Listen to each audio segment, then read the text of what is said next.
राज्य सरकार जो सुभद्रा योजना निर्वाचन पूर्व घोषणा करथिले ये वास्तव क्षेत्र में लोकों को ठकिबा पाई व्यवस्था करछंती। कहले महिला को 50,000 टंका मिलिबो सुभद्रा योजना रे।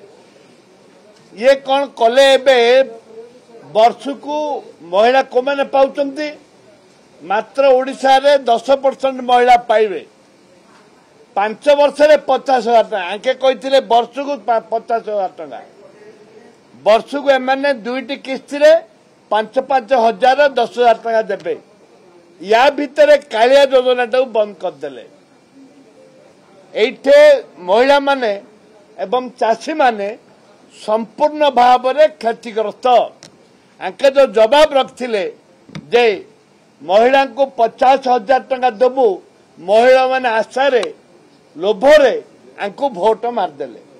एमाने के जितबार नथिला हो हेई गले हो हेई गला जादरे कि आंके बाया हेई गलनी एबे चलेया पाई।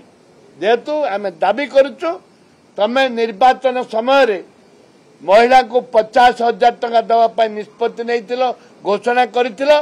तमे प्रत्येक वर्ष महिला को 50,000 टका दियो एवं सबो महिला राज्यर 50,000 टका लेखे पाइबा योग्य।